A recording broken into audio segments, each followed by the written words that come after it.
as I mentioned before, this is why experience, plays a huge role in how a team functions and how players make decisions. And clearly, Walker Zimmerman hasn't had enough experience on the top stage to know that you never tackle a guy between his legs in the box. Why even go to ground? By the way, just why even go to ground during that game?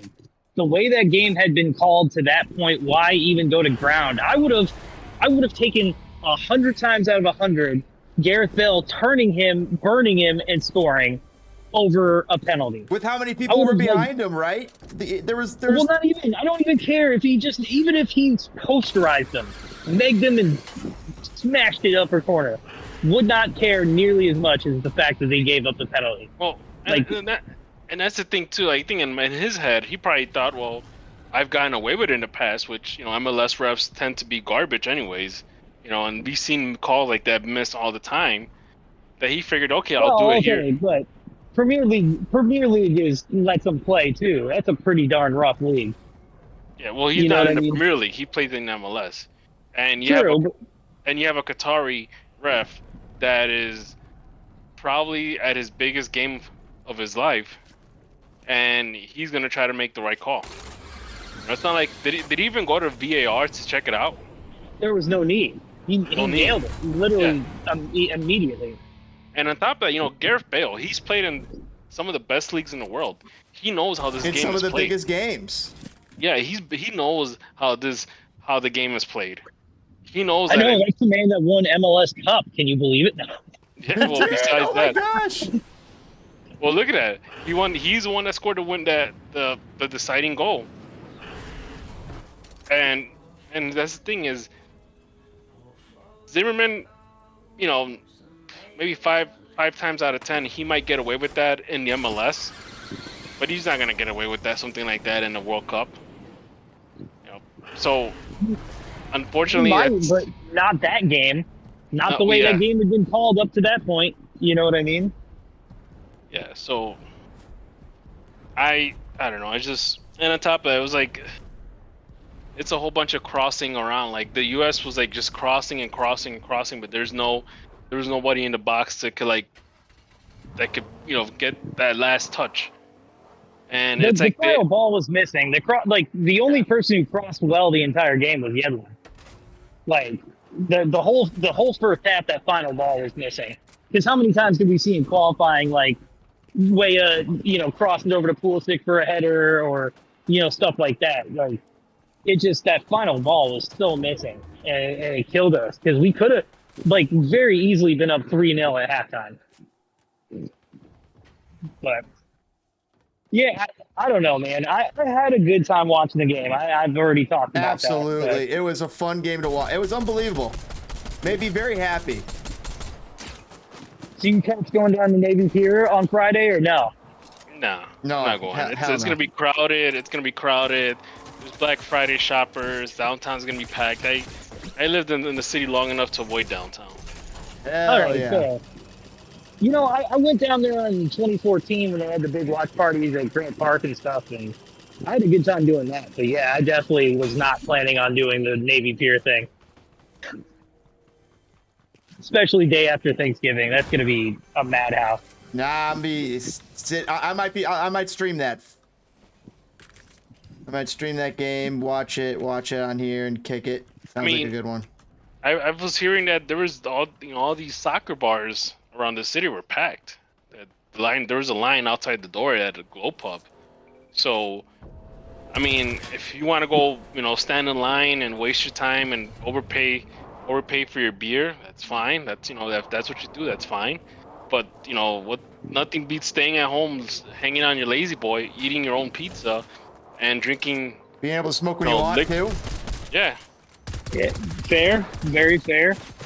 I get both though. I get a streak in me sometimes where I love public chuckle fuckery, but yeah, I think this World Cup will be enjoyed in the comfort of my home. That's a good way to put it. Are you gonna be eating your vegan pizza too?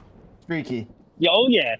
You're gonna be eating your vegan pizza with your fake cheese and your fake sauce and your fake bread.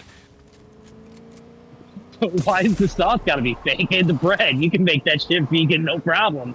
Everybody knows that. Everybody knows that pizza sauce has Parmesan cheese in it sometimes. Sometimes, but not when you make your own sauce, bro. When you roast those tomatoes yourself, when you season that stuff yourself. Come on now. You know, you gotta put meat in the sauce because that's the flavor right there. You know, Nah, you never seen Goodfellas? You know, when they're making the sauce, the old man's like, yeah, yeah. There's a lot of things in Goodfellas that I would not base my life decisions on. Oh, of course, you know, but you know, it's just that meat adds that extra flavor, man. It's that. So was Goodfellas taking place like in the 1950s? 60s. No, that was like the 60s, yeah. Dude, my boy from back in high school has a deathcore band, and they call themselves Billy Bats. I love it. I'm like, that's the best name for a band. Guys, do you know that if USA beats England on Friday in a World Cup game, that it wouldn't be the first time? Is this your degenerate corner? Are you going to tell us how much you're going to make off of that? Well, back in 1950, June 29th. Here we go. Joe Gation story here. U.S. national team defeated England 1-0 in Brazil. Harry Q, the star, said, "We never dreamt in our wildest dreams or thought that anything like this was possible." It just goes to show you that the game was 1 in a million. You hustle and you hold off a team for a while, but you usually don't hold off a team that's much better than you for as long as we did. Dude, it happens all the time. Can USA do that? That's what Japan did today. I think in a World Cup game, that's when it's possible. I mean, no, you don't. You just accused the Saudis of paying for it. Yes, but I said I didn't accuse Japan. Here's the thing, man. Here's the thing. England is looking scary, okay? I'm just going to be honest. They're looking scary. I mean, 6 goals to USA's 1 goal. Yeah, true, but a game can get out of hand pretty fast. You give up 2, you might as well give up 6. You know what I mean?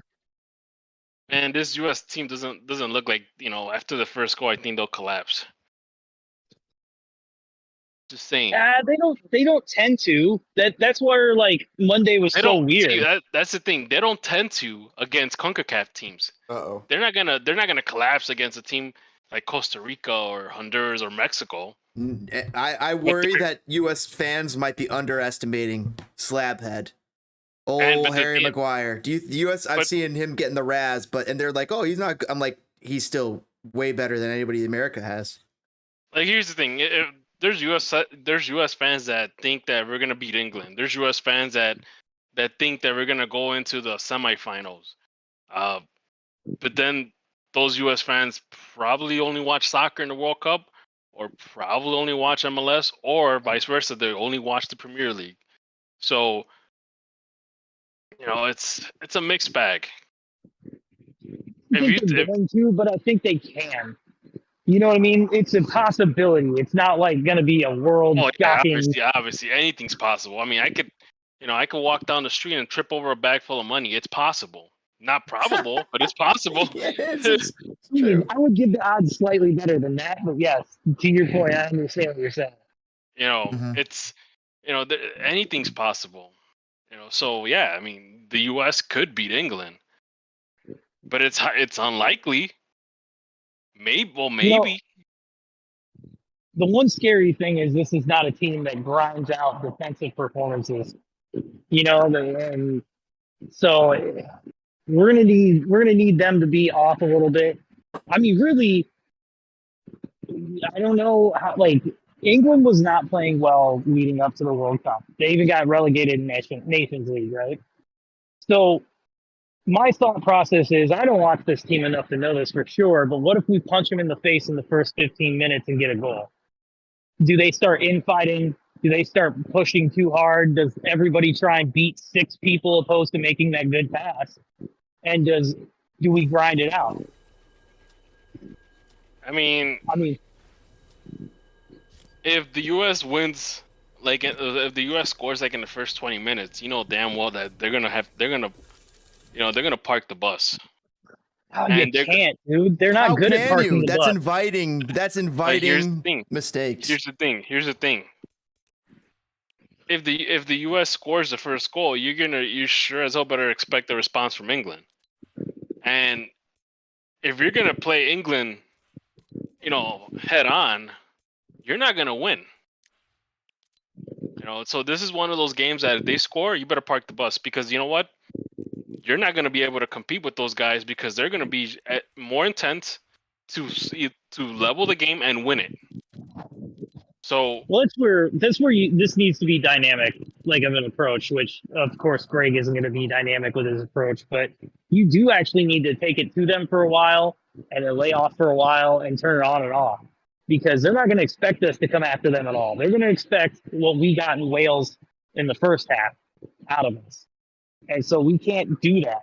But I mean, it may not be successful. We might be down 2-0 at halftime, being stretched a little bit, but you got to at least try something different. What do You they can't just do sit if around we and are? get pelted. What do we do if we are down 2-0 at halftime? By the way, shout out to Angus. What's up, Angus in chat? I mean, I say wholesale changes and pack it in and get ready to play for your life on the following Tuesday. And don't go for it. You basically, if the U.S. loses against England, you're basically in a position where you better hope that Wales doesn't get a result off Iran at the same time. An impressive result. Something that you Yeah, can't deal with. Like a 3-0 number is going to be a very hard number for the U.S. to deal with. Yeah, Depending on how much that, goals. Depending on how much you goals don't these need- teams led up to England, right? You don't want either of them winning this game. We need a draw to make life a little bit easier. We need a draw out of Wales and Iran. You don't want either of those or teams at winning. least have Iran beat Wales. I mean, just 1-0. You know what I mean? Like, yeah, you don't want neither of these teams winning this game, honestly. Because if Iran beats Wales, then the entire group is going to be decided on the last match fix for this group, and it's going to be intense. Chat weighing in on Argentina. Argentina are strong and they are capable of better performance, and it's just not about Messi. It's about their roster. The refs were shit. That's why everybody complains about the FIFA rankings. You don't know exactly what national team or how national teams are going to perform against each other, and the way momentum builds in tournaments that changes the way national rankings go, or at least FIFA rankings go, right?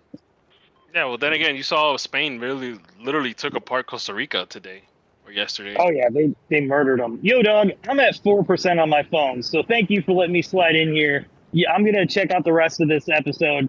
You guys have a wonderful evening. DPG, all the love in the world, my man.